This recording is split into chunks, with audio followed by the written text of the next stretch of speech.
Welcome, everybody, to the Winner's Circle Sports Betting Channel. My name is Ross Benjamin. It's our live show. It's Friday, February the 2nd, and like every live show, I'm joined by my two cohorts, my buddies, my esteemed colleagues, my business constituents, and all of the above, Mr. Jesse Schule and Mr. Sean Higgs, all three of us of our sponsor site, which is gamblersworld.net. Before I get going, I'd like to thank Doug Upstone for filling in for me yesterday. I was a little under the weather, guys, and fighting through it today, though. Couldn't miss the live show. So, Sean, how are you, my man? Pretty good. Well, let's be honest. You haven't really taken time out to really dwell in your Buffalo Bills season, so you needed tears and mourning. Something like that. But or maybe Syracuse basketball or Buffalo Bulls basketball, probably. Syracuse basketball, I don't know. They're better, but far from a contender. Jesse, how are you, my man? Ross, I'm doing pretty good for a guy that should be eating tuna fish out of a can, according to somebody on Twitter. I just butchered up some lamb chops. We're grilling lamb tonight, and I'm pretty excited about that. Yeah, we'll explain to the viewers exactly what you're referring to so they don't think you're crazy and we're crazy, even though we are. Well, somebody was kind enough to comment on my post, which was a picture of my lamb chops, saying that based on the last 2 days' results, you should be eating tuna out of a can. But if you think going 2-4 in a 2-day stretch is a losing streak, you haven't been around this business for long enough. Because for me, that ain't nothing. It gets a lot worse than that. I've had way worse streaks than 2-4 over 2 days, and I'm still on the leaderboards for 2024. I still have a plus money record over the last 365 days. So I'll continue eating lamb chops and steaks and seafood and pretty much whatever I want. Any lobsters your way or no? Those are too expensive. I'm not a big lobster guy, actually. But they have them. I don't really like them. They're not. I like cold water seafood more than warm water seafood. Gotcha. Yeah, I'm a big lobster guy. I love lobster. Anyway, we're talking NBA basketball today. Real fast. Lobster apparently was peasant food back in the day. Wow. And then it got to be fancy food, but it was a peasant food because it's a bottom feeder apparently. Like shrimp. Yeah. I don't know. I like shrimp. I like scallops. I love shrimp too. I love scallops if they're done right. They're nice and tender. In any event, we're talking NBA today. No. Let's just talk seafood. Let's do it. No. Now I gotta get some garlic shrimp for lunch. Yeah. All right. Jesse's going to be covering the Kings and the Pacers. Sean will be covering the Suns and the Hawks. I'll be looking at the Magic and the T-Wolves. Folks, I apologize for my voice. It's much better than it was yesterday, but I still feel like I gargled with Santa Flush last night. But just bear and grin it for a while. I'm sure Sean will have no problem taking over and dominating conversations to give my voice a break. In any event, we also have the Super Bowl. We're going to be discussing the early odds in whatever line movement we've seen so far. So we encourage all of you out there. It's our live show to chime in with your questions and comments. You're more than welcomed, and we'll get back to you as soon as possible. And time permitting, we'll get to each and every one of you. So, all right, let's get right to the NBA. Jesse, the Kings and the Pacers, and the Kings are -3, 249. 249 are extremely high total, but it's for good reason with these two teams. I'm not sure what the status of Tyrese Halliburton is, but he's a key cog to the Pacers machine there that's putting up a ton of points this year. But in any event, what's your take, my friend? Yeah, it's actually a bit of a tough spot for the home team here. Second game of a back-to-back coming off that exciting loss to the New York Knicks, 109-103. Which is an uncharacteristically low score for the Indiana Pacers.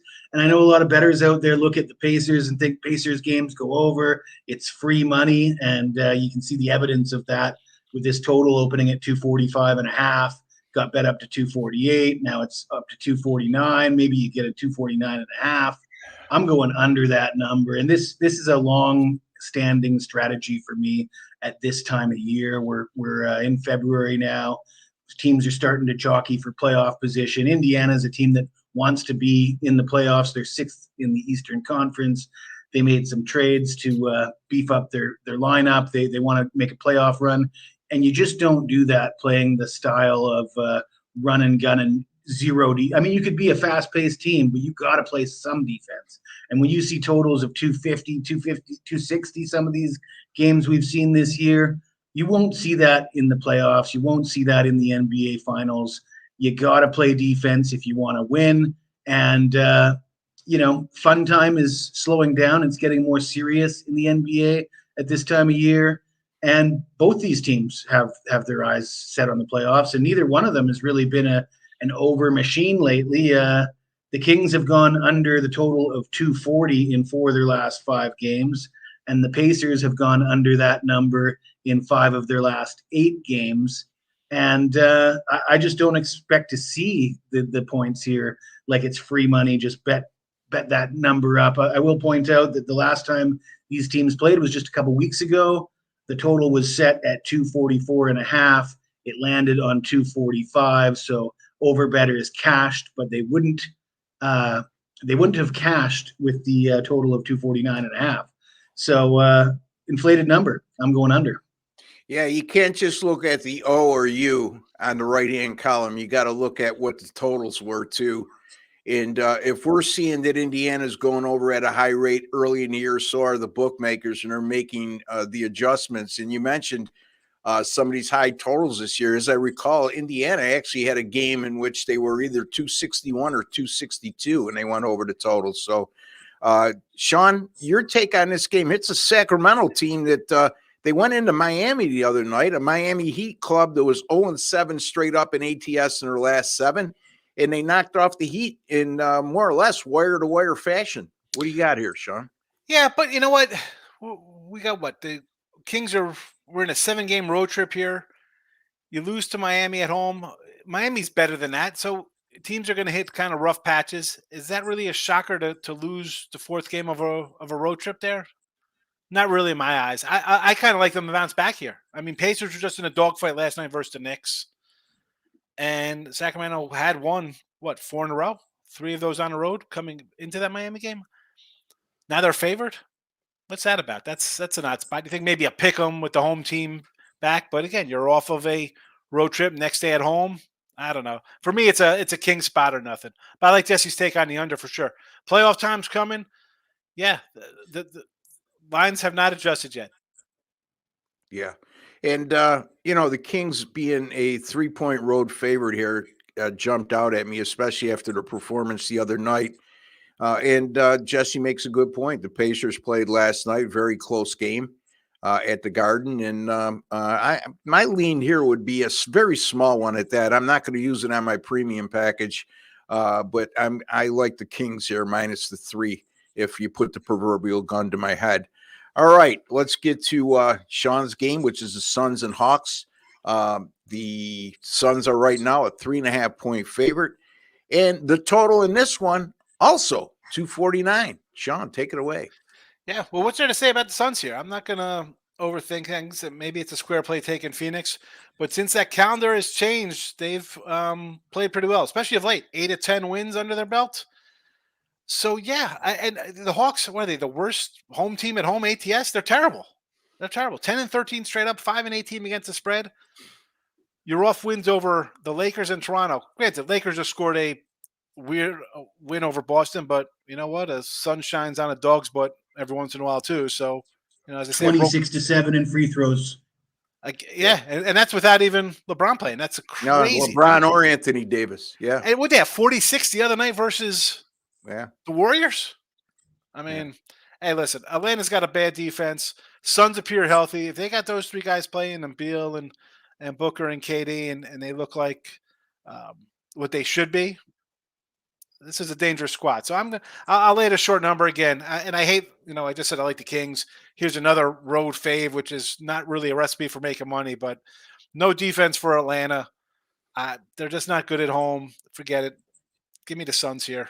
Again, this is not a premium for me either, Ross. I was doing another show before this. I'm like, It's a free pick. I try to give out games I bet on, even in free play, because you want to dig in and have something positive to say on the game. But if the value isn't really there, I can't venture and put the money on it. I mean, we have to kind of separate. Yeah. Because I've plenty of times I give out free picks that are premium plays. This one here, it's there, but it's NBA. You guys know NBA regular season is tough.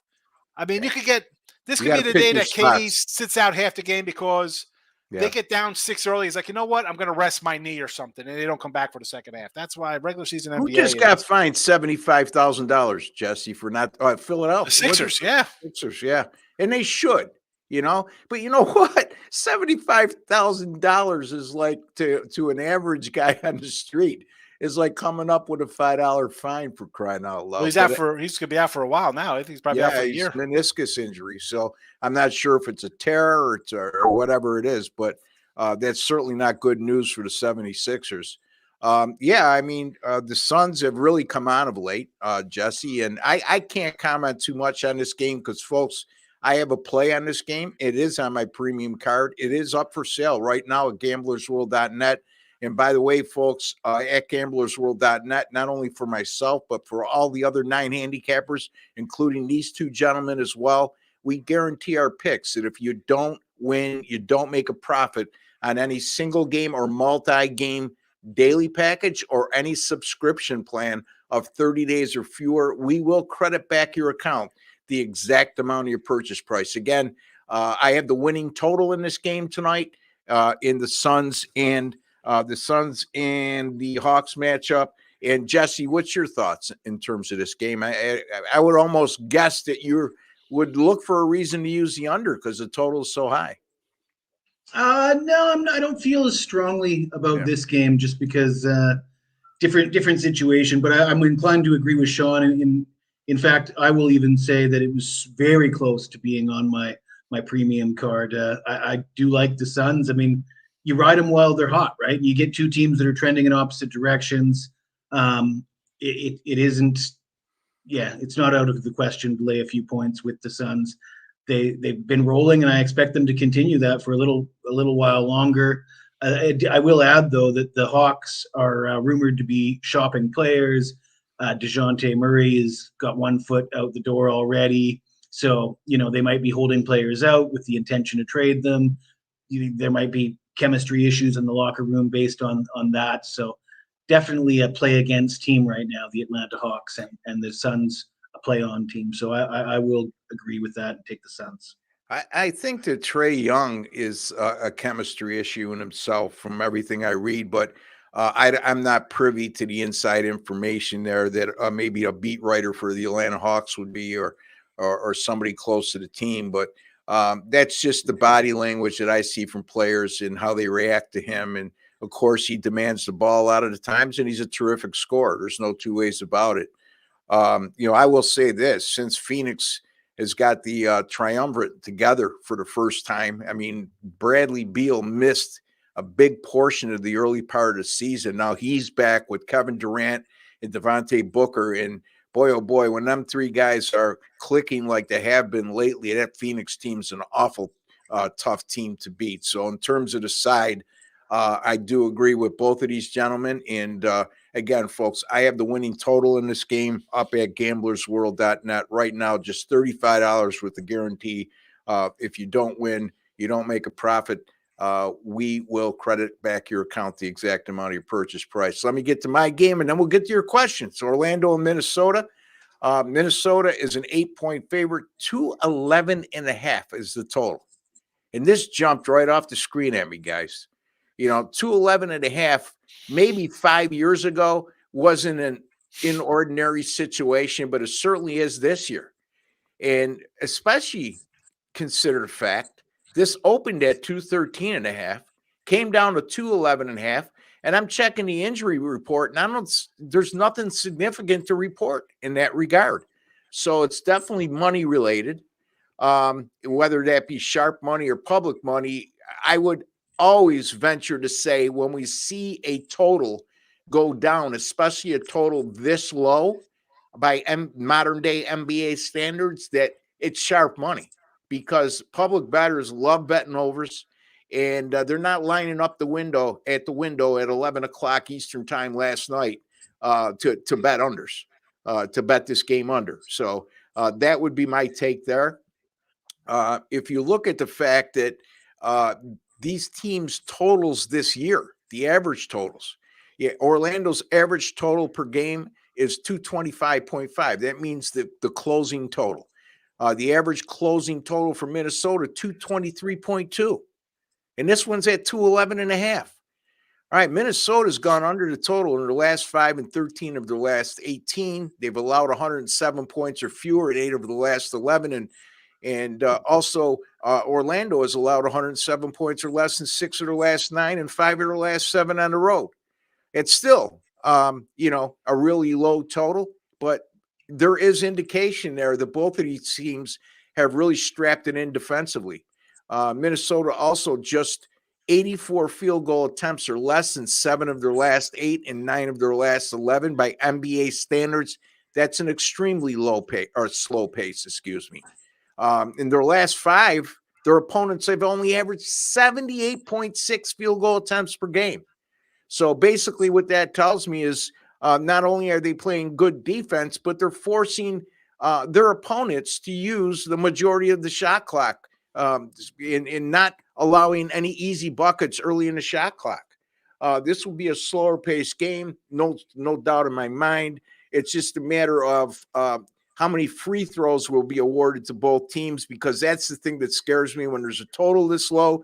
You could have 2 teams shoot below 40%, and the game still could approach the over because of free throw attempts. But I don't think that'll be the case here, because both of these teams have played great defense and shown great discipline on defense in recent weeks. So I'm going to go under the total here, guys. I'm going to go Orlando, Minnesota under the total of 211.5, basically because it doesn't make any sense. Sean? What am I going to say to that? Because the 213 compared to 2 other games we talked have totals of 249. Yeah. How about, as much as I like the Wolves to win the West here, how about Orlando with the points I wouldn't mind taking? Again, we got defensive teams. Orlando is in second place out in their division.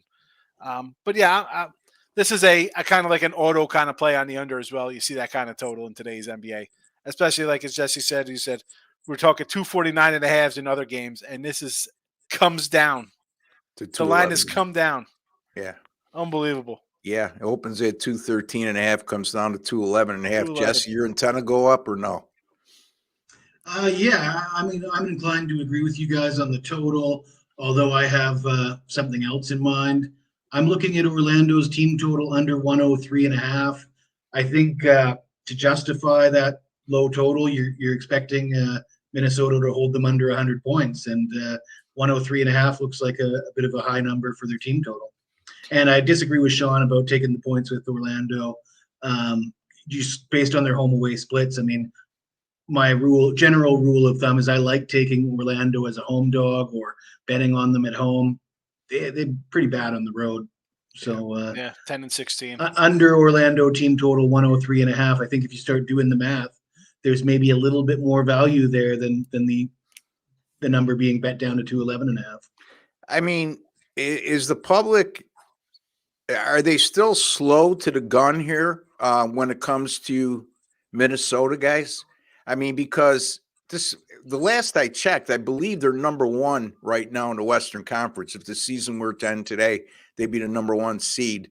And it's not traditionally what we see in the West. We're used to seeing the Lakers. We're used to seeing Phoenix, et cetera, et cetera, et cetera. Dallas. But Minnesota, are people realizing how good this team is? I mean, unless they look at the standings, I'm not seeing by the betting patterns and betting trends that I look at their games sometime, they realize how good Minnesota really is.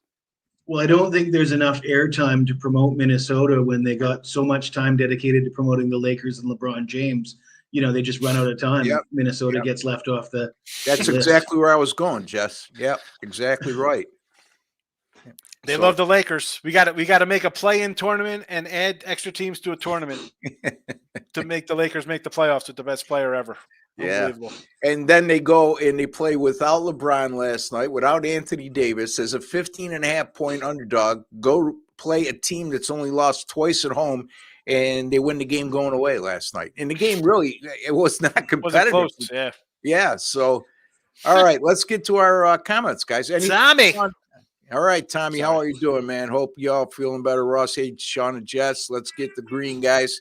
Yeah, thank you, Tommy. I appreciate it. Not feeling great, but feeling better. Let's put it that way. And we all appreciate you chiming in and following us, Tommy, like anybody else that follows us and subscribes to our channel. Bill McDonald, I used to have an attorney called Bill McDonald. Ross, do you ever have fun with Super Bowl props like Gatorade color, national anthem, coin toss, just a couple bucks? Well, it's funny you mention that, because I had a discussion with a certain, I gotta choose my words carefully here, a certain individual that has something to do with us getting lines to our site. And I know that a couple guys, these guys as well, were interested in getting some Super Bowl props up on the site. And the response I got is, you really want to do that? It's just a guessing game. Well, my response to them was, I don't indulge in props like a lot of others do. However, if you think that it's a guessing game, you should listen to Sean and Jesse and Doug Upstone specific, and Paul Bovey, all four of them, break down when they like a prop. Because now in this particular instance, yes, a coin flip, that's a guess. Okay, there's no science to that. How long the national anthem goes, unless you're privy to that, you're that singer's manager or whatever the case may be, or the singer, or you're best friends with the singer, how would you know? Okay, so yeah, those are the types of things that are just ridiculous props. But how many yards Brock Purdy's going to pass for? How many yards Patrick Mahomes is going to pass for, over or under? How many rushing yards over or under for McCaffrey? How many over and under rushing yards for Isaiah Pacheco?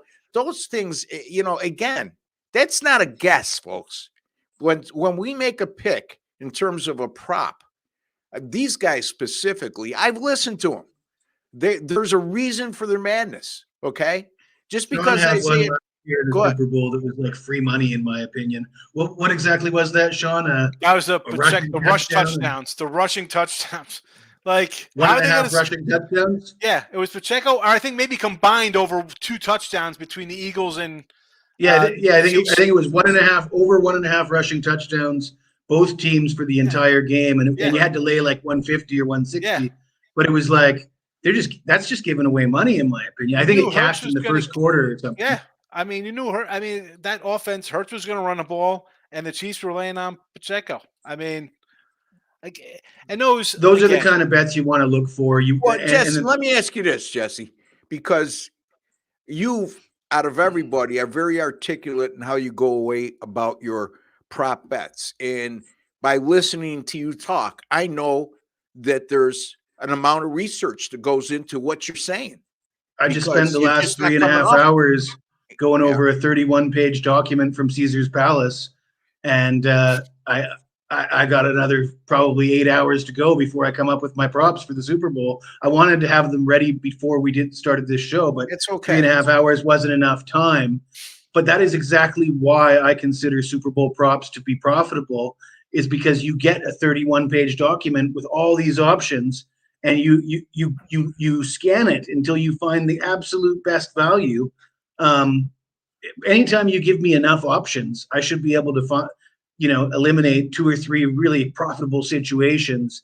And that's all sports. That's everything. That's a Saturday card in college hoops should be better than a Monday card, and a Sunday in NFL is far superior, a much better opportunity than a Thursday night football or Monday night football.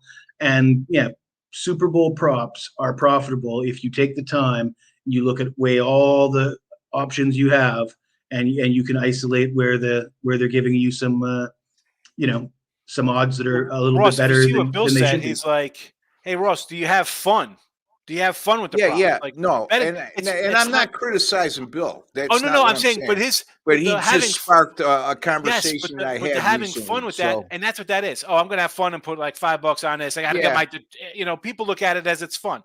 Well, yeah, it's fun for you because you're gonna go to work the next morning, all like, oh, I had these stupid bets, and it yeah. shouldn't be fun. It should be like Jesse said. You got I, to look at it and be I had like, fun where can I betting make over money? 1.5 rushing touchdowns last year. That was a lot of fun for me.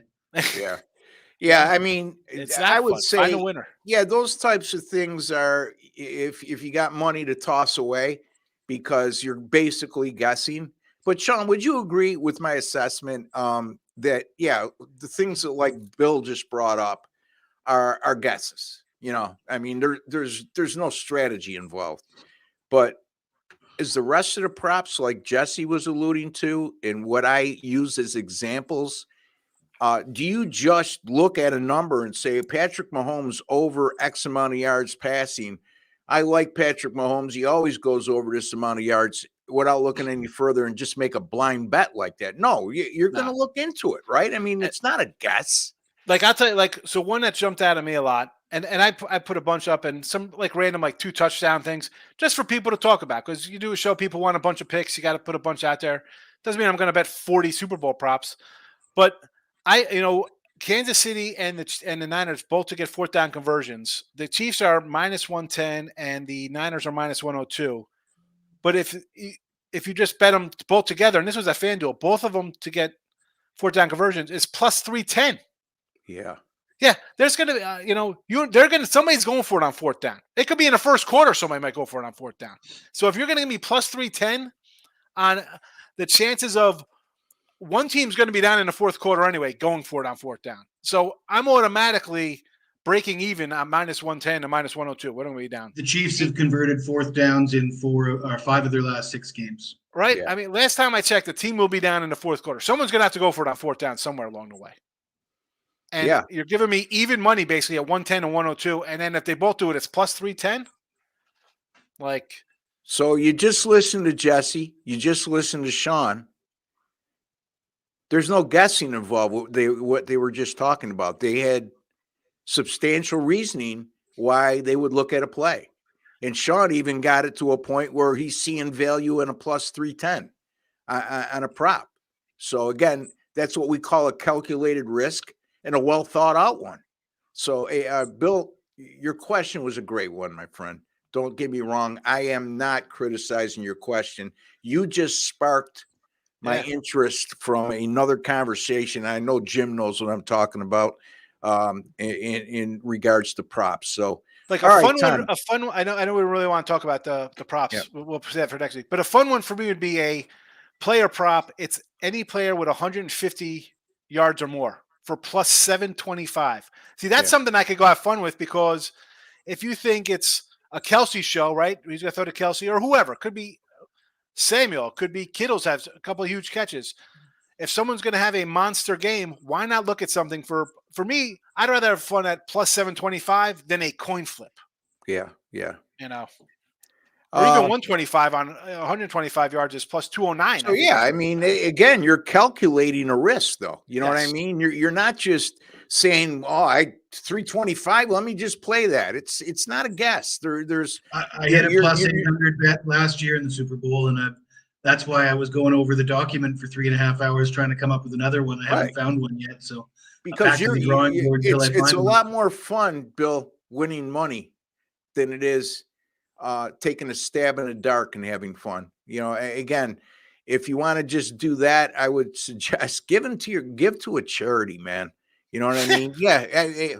And you feel good about it. You bet $100 on a coin flip in the Super Bowl and you lose. How good do you feel? I don't care if you're a millionaire. It doesn't matter.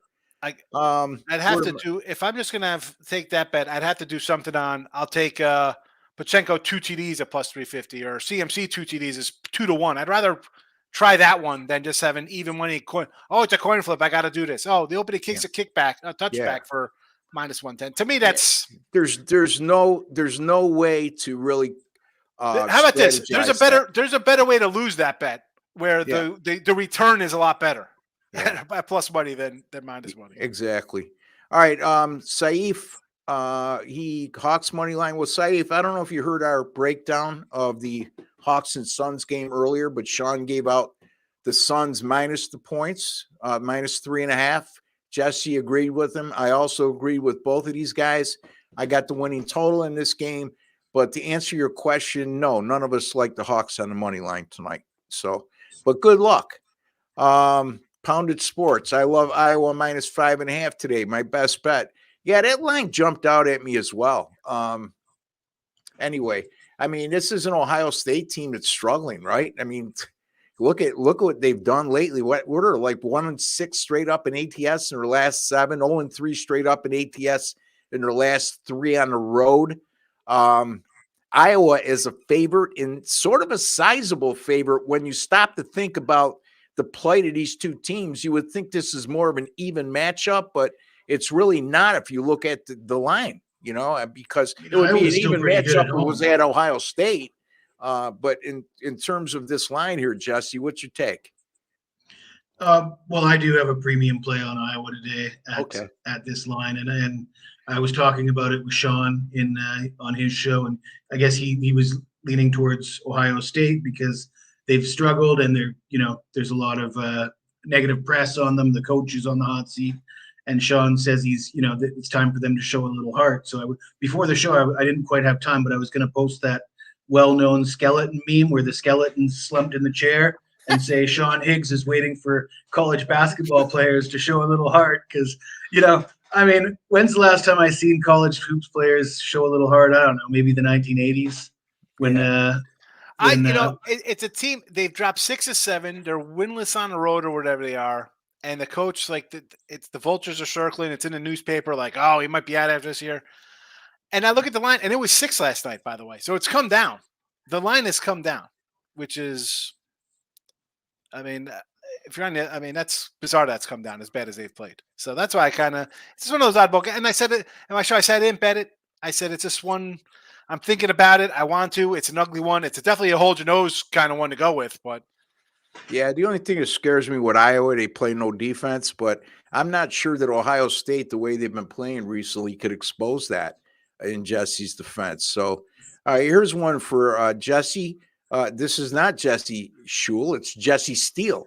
Jesse, you want to take this question?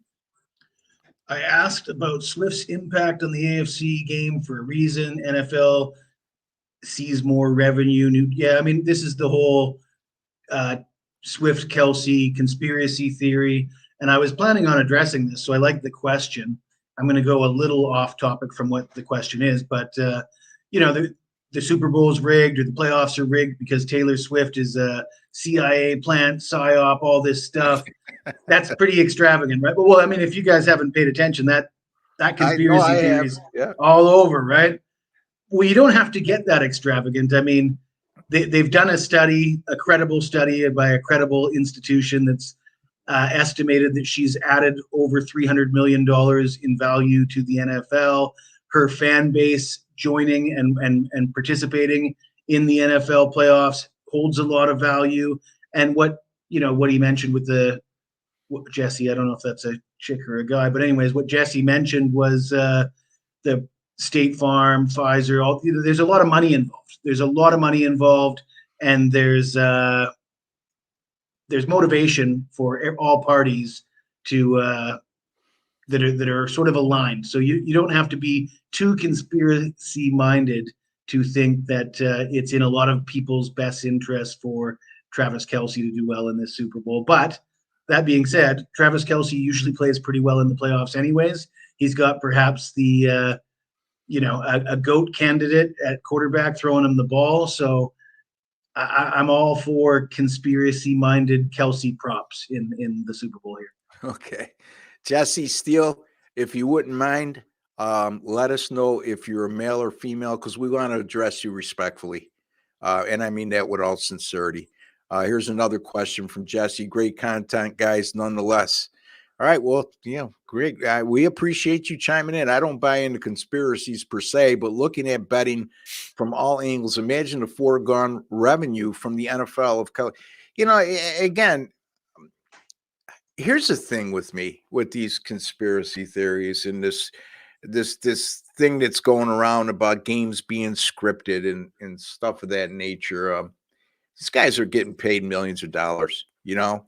How much money did the offensive coordinator for Baltimore have to be paid? How many millions would it take him to throw that game? How many millions say, you know what, we're not going to run the ball after the first quarter and ruin his career? I mean, how much money would it take not to buy mention the criminality that would be involved, you know?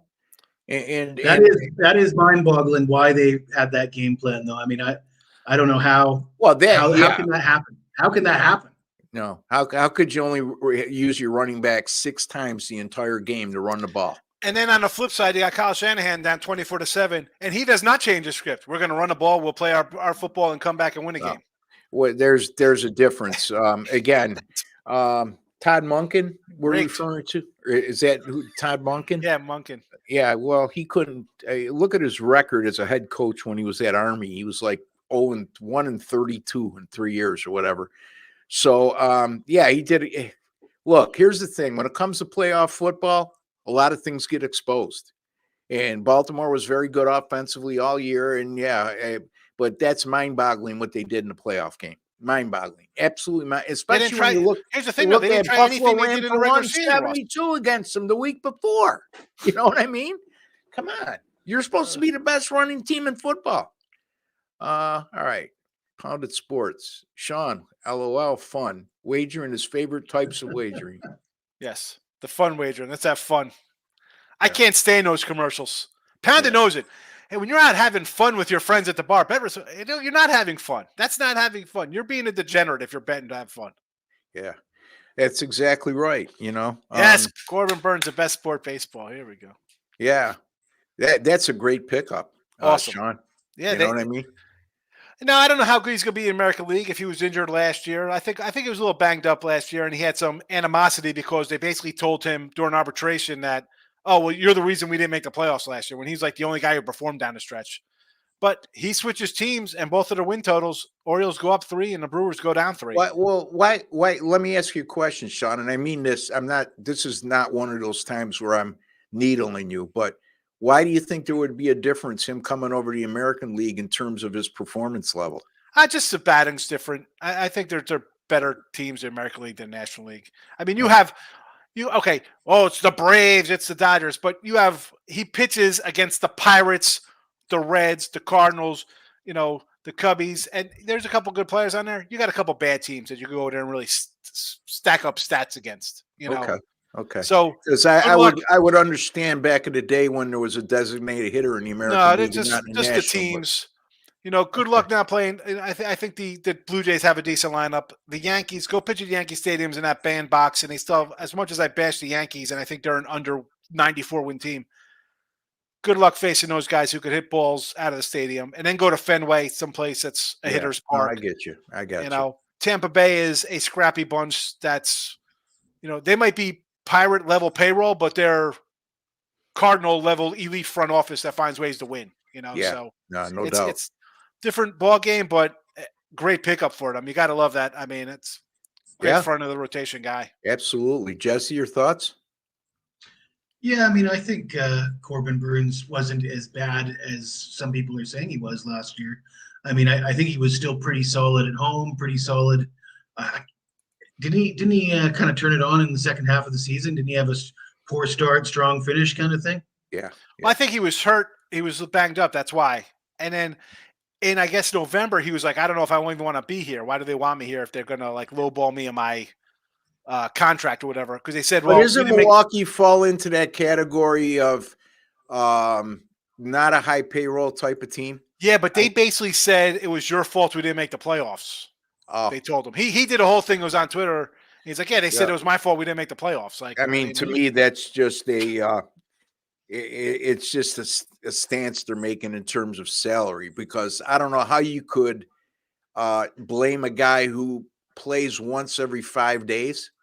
I know you're paying him top money to be your ace for not making the playoffs. Okay. There's 4 other results every 5 days that you need to account for as well. I mean, even in a down year, I guess, pitching from like a 2.4 and a 2.90 ERA to a 3.3 ERA. But I mean, even when he was great, He was 11-5, 12-8, and then 10-8. How about can the Brewers get some hitters? They always have a good pitching staff. Him, Woodruff, Christian Yelich didn't hit up to snuff last year. Where's the hit? You have a 2.40 ERA and you go 11-5. Yeah, look at the team batting average for Milwaukee last year, and their OPS as well. You're winning 23 games in the 80s and 90s with that record. Yeah. Hey, Mar, how you doing, buddy? Hey, guys, go 49ers. Thoughts on 49ers? I think they should double team Kelsey. Try to make Rice beat them. Pacheco is different from Detroit running backs that are shifty and fast. I think we get to them. Thoughts? I think Pacheco will have a big game. Matter of fact, I'm entertaining using him over his rush total in this game only because San Francisco hasn't done a very good job of stopping the run in their 2 playoff wins, which they barely got by. Start with you, Jesse. Your thoughts? So I had similar thoughts about Kelsey. Like, it's pretty obvious, try to stop Kelsey.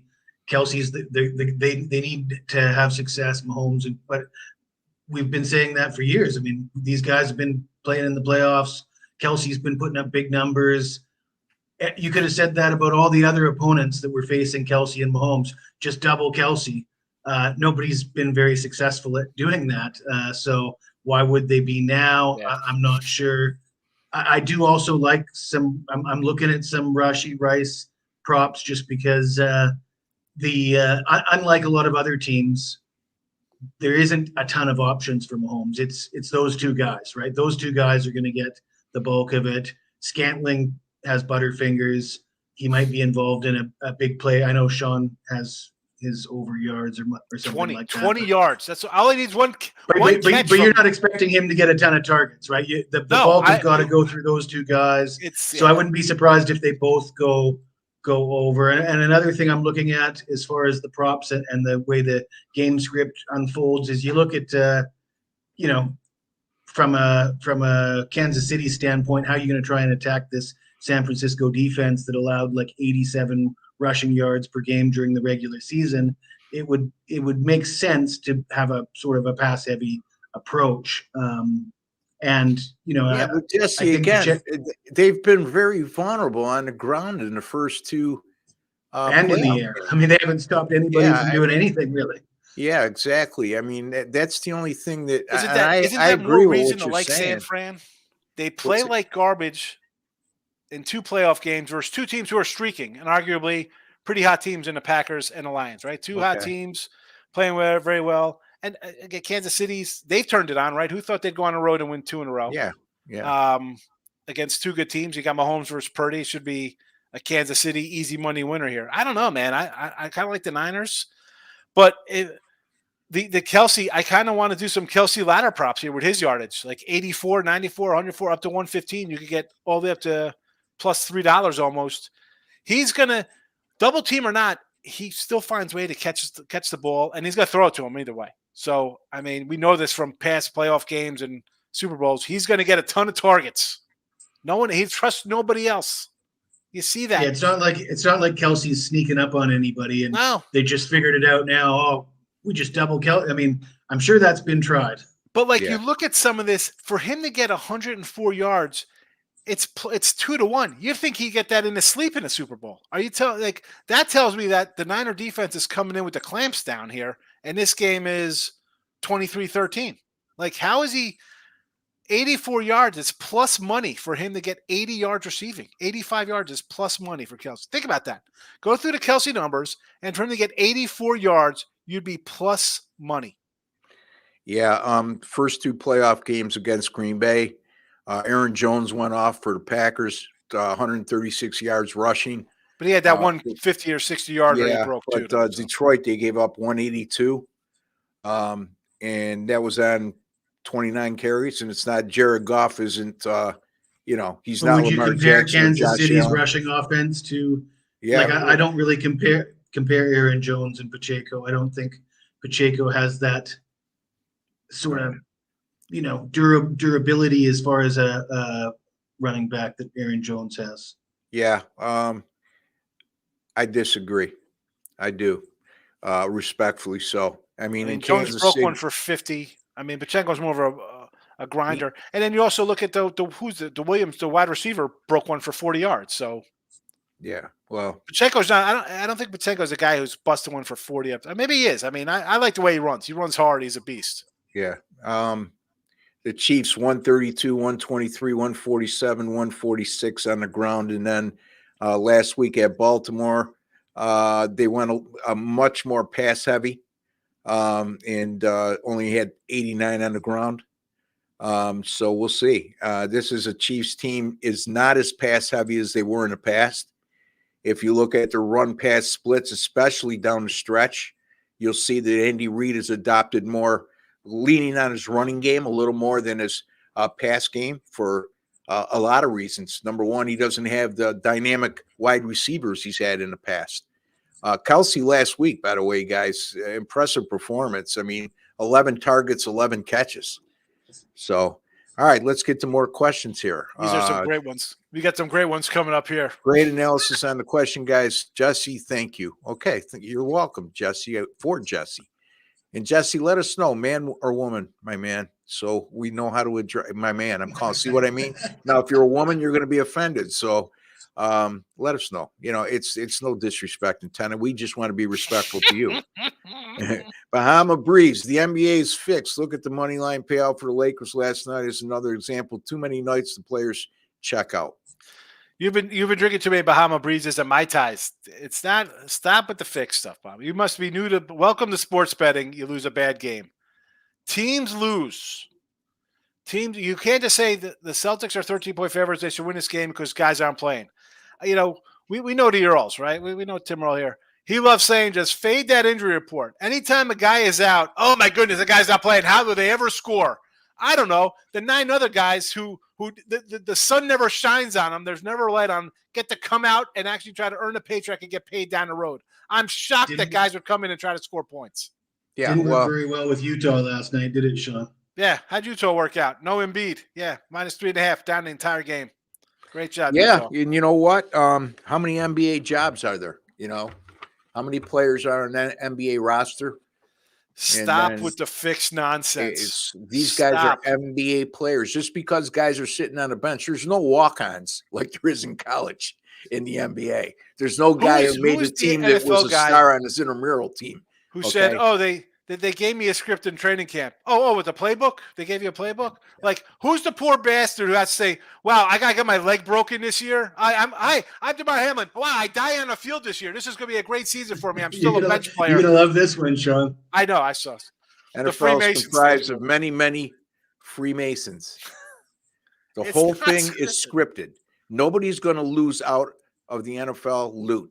Much less. You think they could pay all these jokers? Scott, you are officially delusional, okay? And I have a friend that thinks along the same lines as you, and that's why I don't go out and have a couple cocktails with him anymore, because especially after a couple cocktails, I don't have any tolerance when I'm 100% sober with them, let alone after a couple cocktails. Bottom line is this, buddy. Guys are getting paid millions, multi-millions a year. And if they're not, that's what they strive to do. They would be jeopardizing their careers. They can't pay all these guys. I'll go back to wait a minute. I'm not done yet. Okay.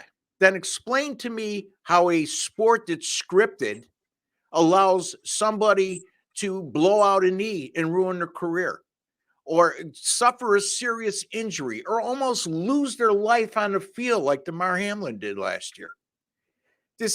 Look, if you want to make a case for college football prior to the NIL deals being possibly where players might be cheating, I can almost have a little bit of an ear to that, okay? Yes. Because prior to them getting paid now, they had no other source of income, and the percentage of players that make it in college football to the NFL is extremely low in the grand scheme. Okay. College hoops. Okay. So again, you're barking up the wrong tree when it comes to me, when it comes to scripts, and it comes to, come on, man, come on. Why would you let the Lions go from not win a championship since 1957. Wouldn't that somewhere along the line be a nice script if they won it all? You know, Yes. The Jesse, rematch is a script. Go ahead, Sean. I'm sorry. I didn't mean to cut you off. No, that's Go right. ahead. Jimmy the Greek said back in 81, what? All I need is like a ref to call a penalty like a holding. It's all I need, one penalty down the road. I get it. You could find somebody, a random penalty here, or college player, point shaving. We've seen that, right? Guy missed shots, holding penalties. But the amount of money now, the sheer amount of guys, if it was, first of all, who's got the script? Who's got that? You're telling me they can't keep any kind of thing secret, but yet they're going to keep all these guys under lock and key? And if it was that, why the hell these guys are out here dying on the streets? They would say, you know what? It's a rigged league. You might get hurt. You might get killed. You can be paralyzed, brain damage. At least we'll give you health care down the road. At least we'll pay. No, they don't even give these guys health care. Tony Snell out here begging for a job in the NBA so his kids can get. And the guy made $9 million. He doesn't have any money left for health care for his 2 autistic kids. Don't tell me that, because at least they'd say, all right, it's fixed, but we can't have all these lunatics running around because there's tens of thousands of them. We'll have to at least give them some kind of medical. They don't give them anything. There's no pensions for these guys after 2 years. Come on. Stop it. And you want to go wacko? I'm wacko. I mean, you're an airborne guy. You know what? Moon landing, fake. It's fake. That's scripted. That was rigged, Scott. I say that. Absolutely filmed in the Arizona desert. 100%. All right. Flat Earth. I got you. Sure. I'll run to the ice wall with you. And one giant step for Sean Higgs. Totally fake, that moon landing. Sean's going to get me in trouble. Sean's going to get me in trouble. I refuse to answer all those questions because on the grounds that they might incriminate me. JFK, not killed by Lee Harvey Oswald. 100%. I'm not ashamed. He was killed. No, he was killed by Lee Harvey Oswald. No, he was not. Listen, no, he was not, Ross. You know what's you were there. You were the other guy in the grassy knoll. Let me finish. Come on, I know. I don't want you to incriminate yourself as a witness. I'm not incriminating myself. I'm just saying what's irony. Irony is I watched a special on that last night with a CIA guy, and they were discussing all the files that had just been released in 2017 that I never saw before. That made a lot of sense to me. But I mean, look. Everybody has their own thoughts on whether somebody landed on the moon or who shot Kennedy. All right. At this point, I'm just saying it's ironic that I watched that last night and I found it to be very intriguing and interesting. And maybe you should watch it yourself. All I know is that George Bush, Richard Nixon, they were all in Dallas when he was killed. Okay. Jesse. OSS was involved. Sports is not rigged. The leagues are not rigged. 99.9% of the games are above board. That said, I don't think that the free throw disparity in some of these recent Lakers games is organic. I think that in rare occasions, leagues are there's too much money to be made by having a team like the Lakers with LeBron make the playoffs. I think decisions come down from the league. It would be great if we could get this team in. If there's any borderline calls, please go the way of this team. I think those calls. Is it possible that NBA referees give a lot more? I'm not saying leniency, but benefit of the doubt to players like LeBron James and Anthony Davis? Absolutely. But to say that the NBA is actually calling the referees and saying, look, we need that big market Lakers team and model franchise Lakers team to be in the playoffs, I just find that absurd. Well, if the NBA wanted to look like they were above board, they should have fired Scott Foster a long time ago, because that guy's been involved in a lot of really nasty, dirty games that with a lot of questionable calls. He was also right in the thick of things with the betting scandal with that disgraced referee. Yeah, Donahue. Tim Donahue, yeah. He apparently Donahue had texted him something like 30 or 40 times in a couple week period. Yeah. Right around the time that games were finishing. Yeah. And again, if you want to talk about that topic with Tim Donahue, Paul Bovey, who's on this channel, did a podcast with Tim Donahue for a couple of years. And he would be, and you should listen to him talk on that subject in defense of Tim Donahue and the whole 9 yards. But we're not going to go there. To me, I just have no patience for these conspiracy theories, and yeah, Jesse, I understand what you're saying. I'm saying 99.9% of the human element with somebody's. It's same thing when Jordan played. Same thing when Bird played. Why did they get to the free throw line so much? Is it because they're great players and they're very savvy at doing so, or is some of the occasions they're getting there more than the average bear with the same play involved? Okay, Ross, identical play involved because they're getting the benefit of the doubt from an official. They expanded the NBA playoffs because the Lakers were so terrible. They had to expand the playoffs that they could somehow get in and hopefully. Not the reason. They did. Why. Oh, absolutely, they did. The reason. Absolutely, 100%. They had to make an in-season tournament for LeBron, the big crybaby. Come on.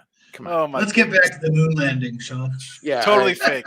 Sean, Ross, and Jesse, how are you, gentlemen? Plasma. I'm doing. I didn't feel good yesterday, Tooch. I'm glad I'm back today. But, I'm feeling better physically, but mentally, these guys are driving me crazy as they always do. But we're having fun here. Yeah. Thank you, Tooch. I appreciate it, man. Stop Engineering. Thank you for the show, my brethren, and best of luck to you guys this month.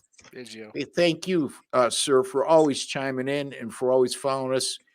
This guy's a big fan of Jesse, obviously. Higgs, off topic, the Mandela effect I mentioned to you a few days ago about Teddy Roosevelt's monocle. Oh, man. Ross went to middle school with Teddy Roosevelt. Yeah. You never had the monocle. All right. So we got to that. Zach.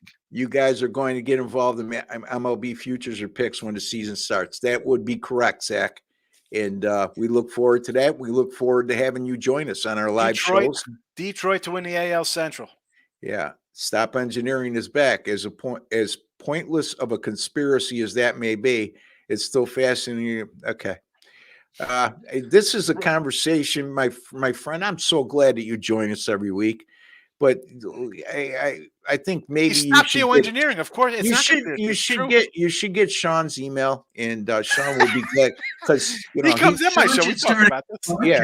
Or on his live from Yosemite out of an RV. Yeah, 2012. Thoughts on MVS receiving props? 6 catches, last 6 targets. Definitely over 20 yards, pounded 20 yards. Go over. We just discussed that. But 6 catches, let's see. All right. Over and under on his reception, Sean. What is that? I don't know. No, I think he's can't be too high, right? At the yardage prop. It's 20 yards. Okay. All right. I'd say over. I mean, he needs 1 catch. Jesse, you chimed in on that correctly, if I'm not mistaken, with Scantling. I didn't. I kind of want to. I agree with what Sean's saying, but I kind of think focusing on Rice and Kelsey is better value. Yeah, we're going to hit a recording button for Jesse every time he says, somebody had mentioned the other day that me and Doug use the same phrase all the time. And I think we're going to, we need to couple that in and make it a trifecta because Jesse agrees with Sean an awful lot. And I agree with Sean again. Okay. There you go. I always agree with Sean. He's got Ohio State today. What is he thinking? What is he thinking with Ohio State? I mean, he's got 2 30-yard passes. I think if Sean was a female, your wife would have been left out in the cold. LV cleaned up on MVS during playoffs. Okay. We already addressed that. Don't get mad at me in any way because I'm being serious with this question. Does Gronkowski make the kick this time? No. Jesse. I'm not even sure what he's talking about. Well, Gronk does that field goal kick. Remember, is the whole thing like I'm going to kick a field goal at the Super Bowl, and he missed it. It wasn't even close. Yeah. And is he supposed to try it again? Yeah, he's doing it again. It's like a whole promo for. I don't even know what it's for. We never get mad, Tom, when it comes to questions. We might not agree with the question, and we might think it's impertinent, and this is not within the realm of what we would consider pertinency, but that doesn't mean we want to discourage you from answering or asking anything you like in the future. How's that? UConn at St. John's tomorrow, -5.5. Feels short, no? Johnny's, baby. That's an auto. I don't think so. It's a conference game. It's a quality opponent.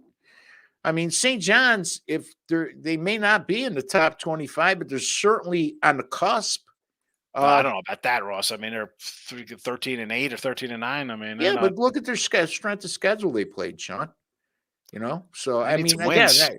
Can we get some wins? They're 12-8. well, is it a short way? Is then the line is short? Then is that what you're saying? I like St. John's tomorrow. I mean, they've lost 4 or 5. They look terrible. That was my point. But Yeah. anyway, Jesse. I said I like St. John's. All right, it's Jesse. Yeah, no, I don't think I like St. John's, but I'm not 100% sure that I like UConn either. Yeah, you know what I would say is when there's a million games on the board, and I'm being facetious, on a big Saturday card, you should probably look to use home underdogs as opposed to road favorites. My point being is there's a lot of value in home underdogs. It's just finding the right ones. And I'm not saying that St. John's is the right one, but I mean, I would steer clear. I make it a habit, I think. Kansas home dog to Houston tomorrow. Yeah. What's the total? I think that's got underwritten all over it. It's probably like 126 or something. Mar, they had success last year against a similar line. Both have dominated that game, and we have more weapons this time with a weaker Chiefs offensive line. I think we frustrate Mahomes the whole game.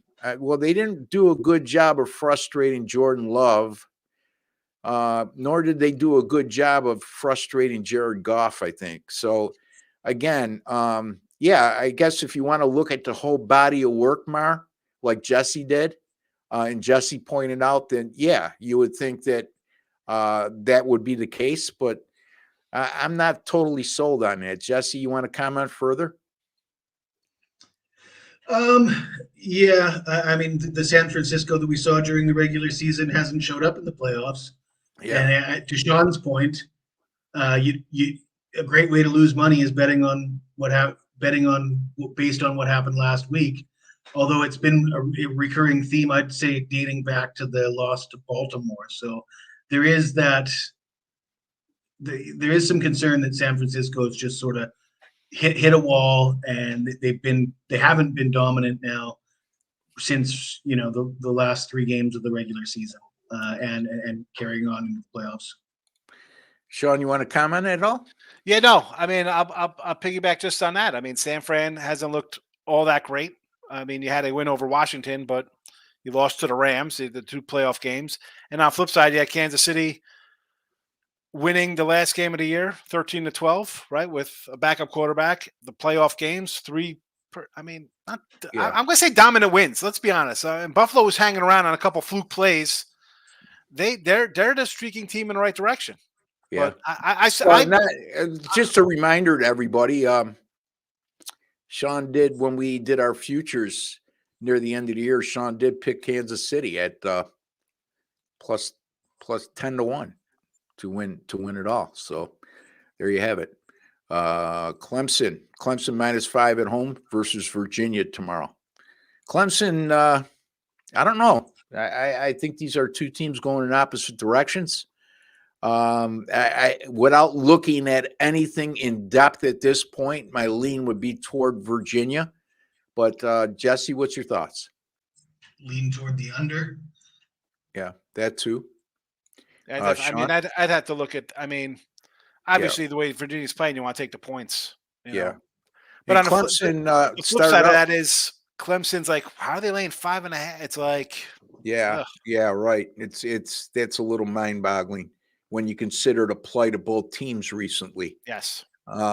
Problem with Pacheco props is they use him inconsistently. I've been burned on his rushing props a lot. One game they will run more. Yeah, but see, that's where you got to take it by. See, this is what people get. And I'm not saying, look, I'm not criticizing you, Pounded Sports, okay? But the bottom line is you have to look at a game-by-game situation, okay? You got a San Francisco team that hasn't stopped anybody on the ground the last 2 games. Now, Sean's retort to that was a good one. He said, well, Ross, you look at 1 or 2 plays that went for a big yardage, and what they did the rest of the time, they didn't do much. And I guess that's true, but isn't that true for rushing yards most of the time? There's always 1 or 2 plays that really inflate the number. And there's always that 75% of the plays that average less than 3 yards a carry. So I would say, look, here's the thing. It's a good question, Pounded Sports. And I see what you're saying, but I would be shocked if Andy Reid doesn't look at the tape of the first 2 games and see, how this would open up his play action passing game and help an otherwise struggling pass offense for the majority of the year, meaning Kansas City, by running the ball. So I got to think that Pacheco is your feature guy. And that's where my thinking lies. But Jesse, you want to add anything on to that? Yeah, I'm inclined to agree with Pounded. That's kind of what I was trying to say is Pacheco doesn't seem to be the kind of workhorse that always gets that heavy workload. It's kind of hot and cold. And I know, Ross, what you're saying is they couldn't stop the run. I think they gave up 6 yards a carry in both the Green Bay and the Detroit games, but they were also giving up like 12 yards a pass. Yeah. And both quarterbacks. But it doesn't one marry the other, though, Jesse, in terms of open up the passing game? It makes your passing game more effective if you are running the ball effectively, correct? Play action. True, but when you've got Patrick Mahomes at quarterback and Travis Kelce, do you want those guys to win the game for you, or do you want Pacheco? I get that. I get that, but I like to look at things from a coach's perspective and attacking a team's weakness or recent weakness or how they might game plan. Okay. Again, if you gave me Pacheco over 90 yards or like Christian McCaffrey type numbers, no, but I just think that he's capable, and we've seen this all year from him. He's always capable of busting one for 35, 40 yards. And then all of a sudden, what do you need at that point? You may not need 20 carries out of a guy like Pacheco to go over a rushing number against a team for all the reasons that I just said. Now, having said that, Sean, do you have any thoughts? I want to get away from maybe the rush props and go to maybe receiving props for him and Hilaire. Maybe little flares out of the backfield kind of stuff. They want to, Yeah. All right. Zach, new guy. No, Zach just chimed in before. Zach, thanks for joining us, by the way. You guys going to get involved? Yeah, we already addressed that. I'm sorry. CRS Transio. Good afternoon, my good fellows. I'm anxious to hear your take on today's games. Well, which one specifically would you like to talk about? And we're pretty limited in what we could say on some games because we are professionals at what we do, and we do sell our picks at our sponsor site, which is gamblersworld.net. And we just did 3 NBA games at the beginning. So I owed Higgs a reply on that one. I'll keep it on the topic going forward. No problem, buddy. It's all good. I took the yes on the kick. Good luck. Warren Buffett was asked how much money is enough. He responded, "I will let you know. Millionaires aren't susceptible to bribes." Come on. Listen, millionaires aren't susceptible to bribes. There's different levels of millionaires. Okay. If you're a millionaire in business, okay, yeah, they're all susceptible to bribes. But if you're a millionaire that's become a millionaire because you're a football player, okay, and your livelihood depends on this, and your future in terms of retirement depends on this, and you're looking at a criminal element beside if you get caught doing this, there's a whole you're talking about. If some guy found out a guy on his team took a bribe for them to lose, most of these guys, half these guys, let's be honest, a lot of these dudes are straight up gangsters in their youth. You don't think they'd kill this guy? They would kill him. Rondo just got busted with drugs and guns. You know what I'm saying? I mean, like they can't pay all these guys, and if the cat got out of the bag, no way. I don't see no way, Bahama. And here's the thing, and this is why I say to these morons on Twitter who say this kind of crap. If you think it's so rigged and fixed, well, you're on the wrong side. Then just don't bet it. How do you fix? I just find why bet it if you think it's rigged? If you're that, to me, my take on these types of comments, Sean, it's a new person. Never bet before. It's a person who's really frustrated because they can't win sports gambling. They think everything is against them. Start taking dogs and unders instead of favorites and overs. They're the same guys who will pay a phone salesman who calls them and tells them they got information on a game, give me 10,000 and play 20,000 on it, and they got 21,000 in the bank. You know what I mean? You can't look at it like that. You know, I get what you're saying in terms of Warren Buffett, okay, but we're talking Warren Buffett. We're talking about Donald Trump. We're talking about some of these guys who made millions and billions of dollars, taking a bribe and having, you know, what do they care if they don't get caught? But there's rumors that they got bribed. They don't care, okay? In the NFL, it's much different, okay? And when they get to that point, like Warren Buffett, he's got several areas that he's made all his money from. These guys know one thing, right? And that's what's sad. That's what's sad when guys come out in the NBA and they come out too early and they don't get drafted because they got bad advice. Yep. And then they end up in the G League making $25,000 a year, and then 2 years later get dropped from the G League and now don't get their education that they could have got for free. So there's a lot that goes into that. That's a really broad statement to make, a broad idea when it comes to millionaires are prone to getting bribed. Yes, I agree, but not in the landscape we're talking about. This is a good way to wrap up the show. Sean looks like a fast food worker with the headset on. Why not? Why no headset for Ross and Jesse? The headset stems from on my other show. I got my little llama. He's got the headset on because when I started the show, Ricky, like I do midday money. And so I really started up during conference tournaments a couple years ago during COVID time. And my kids were home because they were in school onlining stuff. So I'm like, let me put a headset on and come in and just start talking some basketball. And then I had a design made up with the llama because my daughter had a llama picture behind me because we had sold our house. We were in an apartment waiting for our new house to get built.